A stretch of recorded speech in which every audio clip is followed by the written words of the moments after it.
Gracias, amigos, por seguir con nosotros. Esto es Despierta con CDN. Hoy tenemos el gusto de recibir a Lady Blanco, coordinadora de la Comisión de Análisis Político de Participación Ciudadana, y a Francisco, mejor conocido y cariñosamente conocido como Pancho Álvarez, miembro también de esta Comisión de Análisis Político de Participación Ciudadana, que cumple próximamente 31 años esta organización que está permanentemente atendiendo a los diversos retos del país en materia de transparencia, en materia de democracia y lucha por los derechos ciudadanos. Gracias a ambos por estar con nosotros. Buenos días. Muchas gracias. Muy buenos días.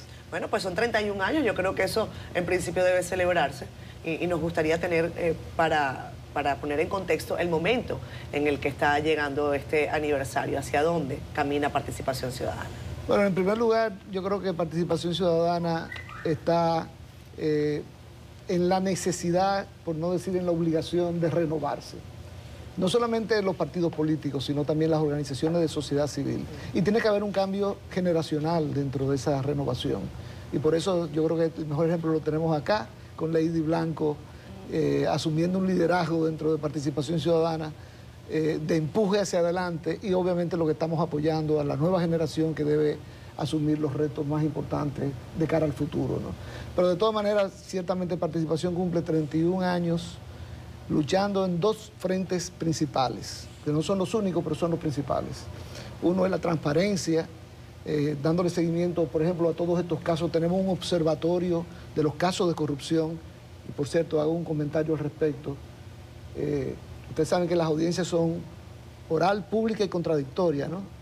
El público significa que en los casos de fondo, no en la audiencia preliminar, pero sobre todo en los casos de fondo, tiene que haber acceso de la prensa, porque esa es la manera en que se hace pública. En el salón de audiencia no cabe todo el mundo. De hecho, en esos casos, debido a la cantidad de personas imputadas y los abogados que los representan, se llena el salón con los imputados y los abogados. Entonces, la forma en que se hace pública lo hacía el Poder Judicial, transmitiendo a través de su canal de YouTube esas audiencias. Ustedes se han fijado que en las últimas semanas no se están transmitiendo. Y eso está dificultando el observatorio que está haciendo Participación Ciudadana de esos casos, porque se nutría a través de ese canal de comunicación. ¿Cuál es la explicación que se da? No hay una explicación hasta este momento. Yo creo que es el momento para hacer un llamado al Poder Judicial de que vuelva a establecer la idea de transmitir estos casos a través de su canal de YouTube, porque lo que está haciendo es cumpliendo con lo que manda la Constitución en términos de la publicidad del conocimiento de estos casos. Pancho, Lady, a propósito de que Participación cumple 31 años y ha sido un órgano que en múltiples ocasiones se ha caracterizado por ayudar a la gente a analizar temas importantes y sacar unos comunicados que en ocasiones sirven de contrapeso. ¿Qué piensan ustedes respecto de este proyecto presentado de reforma fiscal en este momento que tiene a la gente tan preocupada? Mira, Participación Ciudadana tiene un equipo técnico, un equipo voluntario, y dentro del equipo voluntario hay economistas que están obviamente estudiando la reforma, el proyecto de reforma. Todavía nosotros no tenemos una posición oficial, sin embargo, como ciudadana sí te digo que nos preocupa. ¿Por qué nos preocupa? Mira, el país ha tenido en 40 años 15 reformas. Del 2000 para acá, 8 de las reformas han sido enfocadas en temas de recaudación. No ha sido una reforma verdaderamente integral. ¿Para qué? Para reducir la brecha de desigualdad, para generar las riquezas necesarias en el país. Este es uno de los países que más crece, pero esa prosperidad no es compartida. Entonces, lo que vemos que lo que se ha presentado, te lo estoy diciendo como Lady, porque Participación todavía no tiene su posición oficial, sí nos preocupa porque vemos una tendencia que afecta a la clase media. O sea, aquí las medidas que se van tomando afectan a la clase media. Tú lo ves sobre todo con el tema del pago de impuestos a las viviendas por encima de los 5 millones, pero tú tienes que revalorizar ese inmueble. O sea, que el que tenía un inmueble que costaba 4.500.000, un ejemplo, y tiene que revalorizarlo, como ustedes saben, el mercado inmobiliario es cambiante. Eso ya ese apartamento costará 5.5 millones y tendrá que pagar impuestos. ¿A quién le afecta eso? A la clase media. Porque esa clase media es la que tiene un préstamo. Casi siempre, y en su gran mayoría de casos, nadie de la clase media tiene los 5 millones inmediatos, de manera física, de manera líquida, para comprar el inmueble. Bueno, los apartamentos subsidiados del gobierno. Pero aparte de todo eso, en el supermercado, señores, ahí todo tendrá impuesto. todos tendrían más impuestos del que ya realmente estamos pagando. Entonces sí nos genera mucha preocupación. Hay puntos que sí son importantes, como por ejemplo la eliminación del anticipo a las micros y a las micros empresas y la disminución a las medianas empresas y a las pequeñas empresas, y yo creo que eso sí es un avance. Sin embargo, nos queda muchas deudas pendientes, como por ejemplo, me parece absurdo que el que pague la placa, el que tenga un carro que va a pagar 3.000 pesos ahora, va a pagar igual que el que tenga un Porsche, un Mercedes o un Ferrari. Entonces, conversando con Pancho ahorita decía, pero no solamente tendría que pagar más, sino que tendría que tener un pago mayor por el nivel de cilindro, o sea, cómo impacta ese vehículo al medio ambiente también. Entonces, realmente no vemos que es una reforma integral, sino una reforma que pretende recaudar fondos que el país necesita. Pero vamos a hablar de temas que sí son fundamentales. Tú me quieres hablar de reforma, vamos a apretarnos todo. ¿Cómo? Disminuyendo el costo de la vida política. ¿Cómo? A los partidos políticos vamos a disminuirlos a la mitad, como lo planteó la Junta Central Electoral hace 2 años. Disminuirle ese costo, que tiene un costo mayúsculo al pueblo dominicano. Las exenciones, el barrilito, el cofrecito. Si tenemos que apretarnos el bolsillo, todo vamos apretándolo, pero desde la clase política primero. Pancho. Bueno, es importante señalar que ciertamente aquí el país está enfrentando en este momento, uno habla de reforma fiscal, pero ustedes vieron la noticia de que esta semana también se va a someter el proyecto de reforma laboral. La constitucional. Entonces vamos a tener la reforma fiscal, la reforma laboral. 4 reformas, 3 reformas en 4 días. Y obviamente, ¿qué ocurre? Que de repente se dispersa la atención. Claro. Como abrumar a la población. Sería un error de los partidos de oposición sencillamente decir que ellos no están de acuerdo con la reforma en bloque. Deberían utilizar un bisturí para decir esto está bien y esto está mal, porque eso legitima a los partidos de oposición. Cuando se sienta, yo escuchaba a mi amigo Iván Lorenzo decir que el PLD rechaza el proyecto de reforma entero. Hay aspectos que son positivos. Magín Díaz, por ejemplo, que fue director de Impuestos Internos, lo ha señalado. Entonces yo creo que se legitimaría a la oposición si la parte positiva de ese proyecto la apoya y la parte negativa entonces la enfrenta en el Congreso y en otras partes. Y ahí es importante preguntarse, ¿y qué pasa con el Consejo Económico y Social? ¿Usted no ha notado que hay una ausencia de ese espacio que se supone donde se pueden alcanzar consensos sobre este proyecto? Yo creo que es importante entonces hacer un llamado para que esta discusión también se traslade al Consejo Económico y Social. En 4 días, siendo este el cuarto, hemos tenido 3 reformas, entre ellas una que casi no es poca cosa, que es la Constitución de la República, aunque ya los transitorios quedan muy poco y serán discutidos el próximo lunes. Pregunto, ¿cuál es la opinión de Participación Ciudadana, aunque no está cerrada la discusión constitucional, pero ya prácticamente lo está, con relación a esta nueva Carta Magna que tendríamos? Hay aspectos políticos como el tema de la cláusula Petra, pero algunos aspectos novedosos desde el punto de vista jurídico, como el tema del TC incorporado en el Consejo de la Magistratura, la independencia del Ministerio Público. ¿Cuál es la posición del organismo? Bueno, Participación ya inclusive hizo pública su posición con respecto a esta situación o este tema de la reforma constitucional. De hecho, nos preocupa muchísimo, no mucho, no, muchísimo, que una de las cosas que se aprobaron en primera lectura fue reducir a 2 años la permanencia, la inamovilidad del Procurador General de la República que se vaya a elegir después de la reforma. ¿Por qué? Señores, porque la verdad que si se habla de fortalecer el Ministerio Público, lograr la independencia del Procurador General de la República, usted no puede ponerle un periodo de apenas 2 años. La mayoría de los fiscales que ocupan posiciones 4 son. En los distritos, la misma Jenny Berenice en persecución, Camacho en el PETCA, ¿ustedes saben por cuánto tiempo están designados? Por 4 años. Entonces su jefe va a estar designado solamente por 2. Va a estar secuestrado el Procurador General de la República en manos de quien controle el Consejo Nacional de la Magistratura. Eso es una barbaridad y nosotros esperamos que en la segunda lectura eso se corrija. Porque ya inclusive salió el tema sobre el tapete, muchos han expresado su opinión, pero 2 años es ridículo, esa es la palabra que hay que utilizar. Pero tú sabes que sí preocupa la necesidad obligatoria del contrapeso. Tú tienes un Congreso mayoritariamente de un partido que, a pesar de que a lo interno del propio partido pudo haber conflictos de no llegar a acuerdos, pero el partido bajó una línea.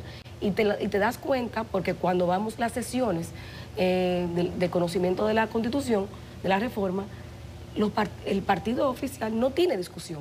O sea, no hay una discusión. O sea, no se ve esa discusión que es importante para fortalecer. No, las propuestas distintas han llegado a partidos aliados. No, pero se vio cuando se habló de reducir los diputados. Ahí sí. Pero cuando, y con la unificación de las elecciones. Pero llegaron a un acuerdo al final y se pusieron ahí. Sí. Sí, ellos se pusieron de acuerdo al final pasado. ¿El cuánto? Porque en las Pero necesidades no comunes ellos se en ponen de 20. acuerdo. La reducción fue de 20. Pero fue mira, lo mínimo. pero fíjate que Iván Lorenzo decía que el gobierno no se estaba sacrificando. El gobierno dice, mira, nos estamos sacrificando, ahora vamos a tener menos diputados, estamos reduciendo instituciones. A mí me preocupa la forma en que el partido de gobierno y el gobierno utilizan la mayoría que tienen en el Congreso. Porque cuando discutíamos el Código Penal y se hablaba de las 3 causales, de repente había gente que decía, no, yo apoyo las 3 causales, pero no pasaba en el Congreso. Y el partido del gobierno, que se supone que apoya las 3 causales, no aplicaba su mayoría para aprobar el Código Penal con las 3 causales, pero sí la aplica ahora para la reforma constitucional en bloque o para esos proyectos de ley. Entonces yo creo que debería ser más responsable el manejo de la mayoría que tiene el partido del gobierno, porque no puede tener la mayoría para una cosa y no aplicarla para otra. ¿Eso qué significa en términos prácticos para la gente, Pancho? O sea, en términos prácticos, un partido que dice que tiene una voluntad, pero que después no la expresa en sus acciones en el Congreso y que tiene voluntad para lo que le conviene o para otras cosas. ¿Qué significa eso? Yo siempre he dicho que eso se llama engaño electoral, porque te venden una cosa y cuando llegan al poder resulta que aplican otra.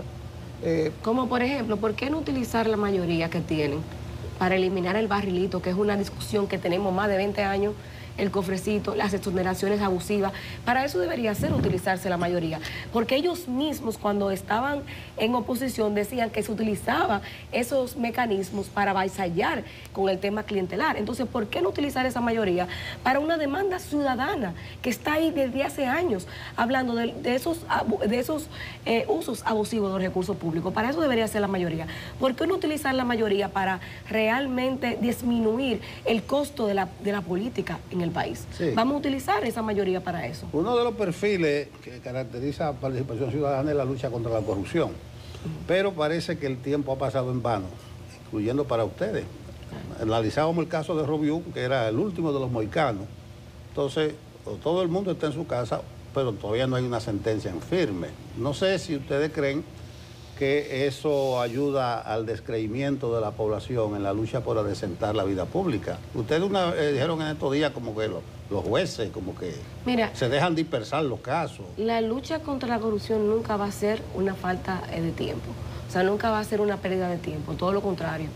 Siempre debe ser uno de los matices y de las luchas sociales, porque la corrupción nunca va a acabar. No importa el partido que llegue, la corrupción persiste. Ahora bien, hay un trabajo que hace el Ministerio Público, que es estructurar expedientes sólidos para llevarlos al sistema judicial. Ahora bien, desde el sistema judicial también hay que hacer un trabajo. No puede ser que las audiencias se pospongan. Como por ejemplo, en el caso Medusa, tenemos una posposición de la audiencia preliminar más de 94 veces. Y las razones han sido el abogado, uno de los abogados tiene que ir a Estados Unidos por su residencia. Usted tiene una barra de defensa. Esos imputados no tienen un solo abogado, tienen una barra de defensa. Que el imputado se le casó un hijo. Que se le graduó un hijo. Y para todo eso, entonces, ¿qué tenemos? Tenemos suspensión de la audiencia. Entonces, todo eso limita ese ejercicio de los procesos judiciales. Pero, Pancho, llega al plazo de los 4 años. Sí. Pero recuérdense que ese plazo no es matemático. Y ya lo ha dicho la Suprema Corte de Justicia y lo ha dicho el Tribunal Constitucional. ¿Qué significa que no es matemático? Que no es que se cuenta a partir de la medida de coerción hasta que cumpla 4 años para extinguir la acción penal. No. Hay que examinar por qué se dilató. La suspensión anula el conteo, suspende el plazo. La suspensión La suspensión de esta audiencia. Claro, si es de la parte, si es por la parte acusada, claro, el plazo no corre. Ahora, es importante en estos casos de corrupción, incluyendo este último, ¿cómo se llama? El Intran. Camaleón. El camaleón. Sí, porque estábamos hablando de la pecera, ¿no? Del acuario. Del acuario antes, pero ahora hay un pasamos al camaleón. terrario. Y es de este gobierno, Viene no la es del iguana gobierno por ahí. pasado, ¿no? Pero la estrategia sigue siendo la misma para la mayoría de los abogados. ¿Cuál es la estrategia? Dilatar los procesos. Dilatar los procesos. Pero para el Ministerio Público la estrategia es la misma también, medida 18 meses Para de todo el una vez mundo de igual. entrada. Caso complejo. No, pero es que complejo. son casos que Bueno, la de verdad que complejo es complejos complejo. son. Entonces es obligatorio del Ministerio Público para poder tener investigaciones sólidas solicitar que el caso que sea declarado complejo. Pero porque para todos los la imputados- la cantidad de imputados que no solamente son personas físicas, sino también jurídicas.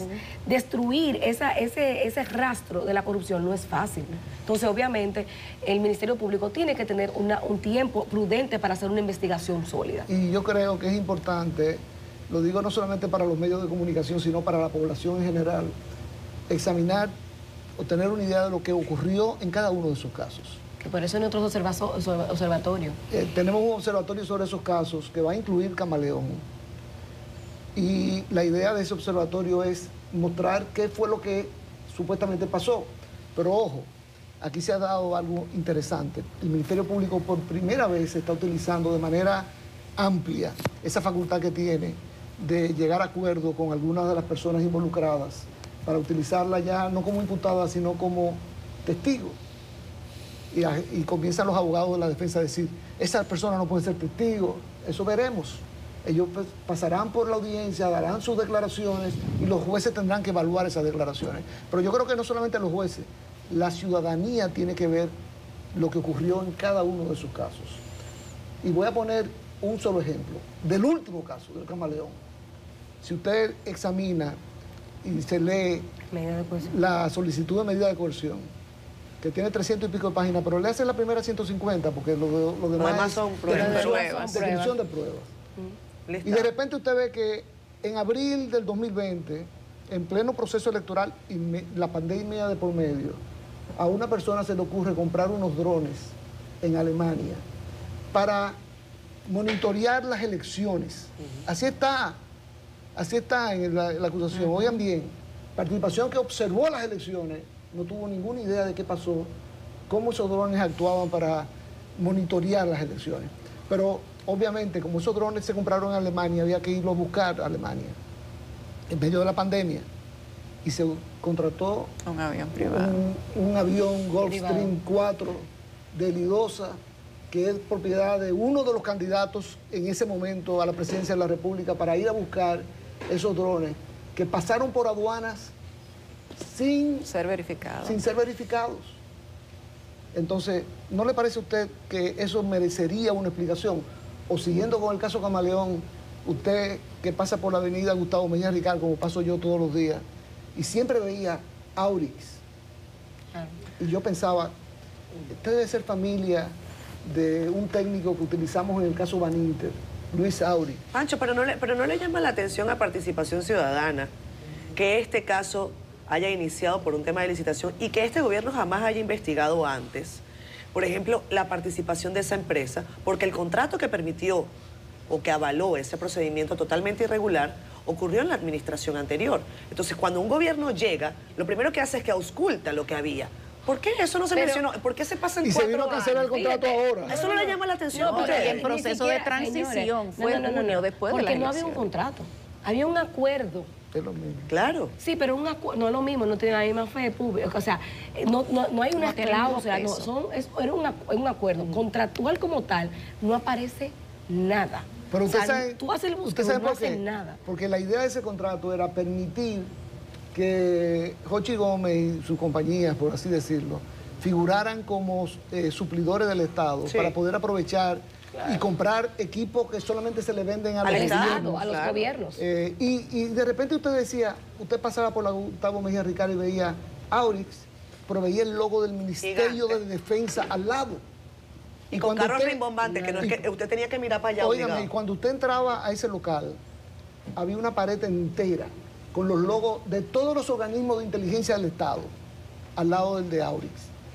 Eso es algo completamente irregular y que tiene que ser explicado por el director de aduana, porque eso pasó por aduana. Así es. Tiene que ser explicado por el Los órganos Ministerio de CAN Defensa 13, actual, no claro. solamente por el que lo suscribió, También, sino No, por porque el por actual. el que lo siguió. Entonces yo creo que son muchos los funcionarios públicos que tienen que dar explicaciones a la sociedad sobre lo que pasó en ese caso. Funcionarios actuales, no solamente del gobierno anterior. Así es. Bien. Bueno, muchas gracias, señores.